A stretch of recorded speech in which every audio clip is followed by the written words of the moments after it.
নিজের সাথে কথা বললে কি হয় জানেন? আমি সেই নিয়ে কিছু কথা আজকে আপনাদের বলবো। দেখুন, জীবনে সব মানুষই কিন্তু পরিপূর্ণতা পায় না। অর্থাৎ ভগবান সবার কপালে কিন্তু সমান ভাগ্য লেখেনি।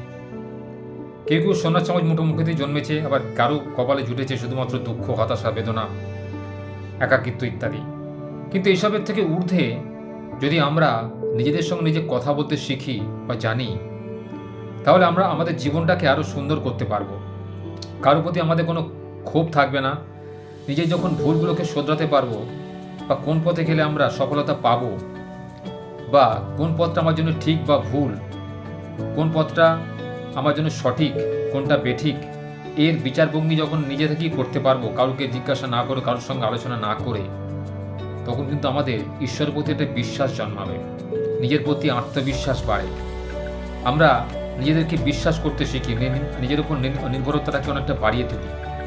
অর্থাৎ কোনো কাজ করতে গেলে বা কোনো কাজে যদি হতাশ হয়ে যাই, বা বিফল মনোরথ হই, বা অকৃতকার্য হই, সেক্ষেত্রে আমরা উপরওয়ালাকে দোষ দিই। আমাদের কেন এরকম ভাগ্য হলো, কেন আমার সঙ্গে এরকম হলো, আমি তো এরকম ছিলাম না, আমার তো এরকম ভাগ্য নয়। এই যে উপরওয়ালাকে দোষারোপ করা, কেননা ভগবান আমাদের প্রত্যেককে বিবেক, বুদ্ধি, সাহস দিয়েছেন। কেউ কেউ এগুলোকে খাটাতে পারে, কেউ কেউ খাটাতে পারে না। যারা খাটাতে পারে তারা জীবনে প্রতিষ্ঠিত হয়, যারা খাটাতে পেরেও সফলতা পায় না, তারা নিষ্ঠুর ভাগ্যের পরিহাসে পরাজিত হয়। এই পরাজয় গ্লানি স্বীকার করতে না পেরে অনেক সময় আমরা হতাশ হয়ে পড়ি, ভেঙে পড়ি, ক্লান্ত হয়ে পড়ি। তো আমি আজকে বলবো যে নিজের মনের মধ্যে কি কি জিনিস আনলে, আমরা নিজের মনে মনে কথা বললে এই অসুবিধা থেকে আমরা মুক্ত হতে পারবো। প্রথমত, নিজের সঙ্গে কথা বললে জড়তা কমে। অর্থাৎ আপনি যখন নিজের সঙ্গে কথা বলছেন মন খুলে, তখন আপনার মনের মধ্যে কি খেদ আছে, আপনার মনের মধ্যে কি ক্ষোভ আছে, কোন জিনিসটা আপনি পারেন, কোন জিনিসটা আপনি পারেন না, সেটা যদি আপনি নিজে থেকে একবার রিসাইড করে নিতে পারেন, তাহলে দেখবেন আপনি অপরকে আর দোষারোপ করবেন না। অর্থাৎ অপরে আপনাকে কি করে দেবে, অপরে আপনাকে কি সাহায্য করবে, তার ভরসা না থেকে আপনি নিজের ভরসাতে যখন দিন কাটাবেন বা দিনটা শুরু করবেন, দেখবেন কত ভালো লাগছে আপনার। আপনার নিজের মন থেকে কাজ করার ইচ্ছা জাগবে, মনের মধ্যে সাহস আসবে, উত্তেজনা আসবে, ইচ্ছা শক্তি আরও বাড়বে। গতকাল গেল স্বামী বিবেকানন্দের 163তম জন্মশত বার্ষিকী। তার কথা নিয়ে বলি, আমাদের মনের মধ্যে একটা জিনিস রয়েছে যেটা আমাদের সমস্ত কাজ করতে উদ্বুদ্ধ করে, সেটা হচ্ছে ইচ্ছা শক্তি। বিবেকানন্দ বলে গেছিলেন, তোমার মধ্যে যে শক্তি নিহিত আছে, শক্তিটাকে তুমি জাগ্রত করতে পারো, তুমি পৃথিবীর সব থেকে শক্তিশালী মানুষ। তোমার অর্থ নেই, তোমার ক্ষমতা নেই, কিন্তু তোমার মনের বল রয়েছে, তোমার শক্তি রয়েছে, তোমার কাজ করার ইচ্ছা রয়েছে, ইচ্ছা শক্তি রয়েছে। তুমি যে কোনো কাজ করলে তুমি সফলতা পাবে। স্বামী বিবেকানন্দ বাণী দিয়ে বলছি, বর্তমান যুগে মানুষ অনেক সমস্যার মধ্যে দিয়ে যাচ্ছে, মানুষের নানা রকম সমস্যা। এই সমস্যা থেকে কাটিয়ে উঠতে আমরা অনেক সময় ভেঙে পড়ি, হতাশ হয়ে পড়ি, ভাগ্যের নিষ্ঠুর পরিহাস সম্পর্কে আমরা দোষারোপ করি, ঈশ্বরকে দোষারোপ করি। এগুলো করা উচিত নয়। কারণ জানবেন, আমরা মানব জন্ম পেয়েছি অনেক ভাগ্য করে। অর্থাৎ 84 লক্ষ যোনি অতিক্রান্ত হওয়ার পর কিন্তু মানব জন্ম মানুষ পায়। এই জন্মটা পেয়েও কিন্তু আমরা অনেক সময় নিজেকে বুঝতে পারি না, বা কিংকর্তব্য বিমূঢ় হয়ে যায়, অনেক সময় নষ্ট করে ফেলি। যখন বুঝে উঠতে পারি তখন কিন্তু অনেকটাই দেরি হয়ে যায় আমাদের, তখন আর কিছু করার থাকে না। তাই যখন আপনার হাতের কাছে সমস্ত কিছু রয়েছে, আপনার ভাগ্য সামনে রয়েছে, আপনার সামনে জীবনটা পড়ে রয়েছে, তা আপনি কেন নিজের ভাগ্যকে এইভাবে পরিহাস করবেন?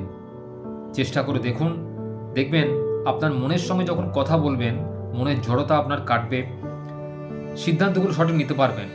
কোনো কাজ করার আগে যখন আপনি নিভৃতে একা বসে সেই কাজ সম্পর্কে অনেক রকম পর্যালোচনা করবেন, তার বিভিন্ন রকম সুবিধা অসুবিধা সম্পর্কে, দেখবেন সেই কাজ সম্পর্কে আপনার যেমন বুৎপত্তি লাভ হবে, তেমনি সেই কাজ করতে গিয়ে অসুবিধা হতে পারে, কার দ্বারা আপনি কোনো দুর্যোগের মধ্যে পড়তে পারেন, বা কার দ্বারা আপনার ক্ষতি হতে পারে, কার দ্বারা আপনার লাভ হতে পারে, এটা আপনি আগে থেকে পর্যালোচনা করে আপনার কাজগুলোকে কিন্তু সঠিকভাবে সম্পাদন করতে পারবেন, নিজের কাজে পর্যালোচনা করতে পারবেন। এবং এতে ভুল ভ্রান্তিটা দূর হবে, মনের সংশয় দূর হবে, মনের জড়তা কাটবে, মনের মধ্যে আনন্দ আসবে। দেখুন, কাজ করার মধ্যে কিন্তু আনন্দ মানুষকে খুঁজে নিতে হয়। আনন্দ এমনি এমনি আসে না, কাজ না করলে সে আনন্দ কোনোদিন পায় না। একটি লোক যদি সারাদিন ঘরে বসে থাকে, সে যদি বলে যে আমার সঙ্গে কেউ কথা বলে না, আমি কোথাও যাই না, আমি একা, ভুল কথা। তাকে কাজ খুঁজে নিতে হয়। কাজ একটা এমন জিনিস, যে কোনো কাজ সে যদি করে, তার সময় যদি সঠিক খাতে সে ব্যবহার করে, কাজকে ভালোবাসে, দেখবেন কাজ তার কাছে ছুটে ছুটে আসবে। কাজ যার কাছে আছে, তার কাছে কোনো বন্ধুর দরকার নেই।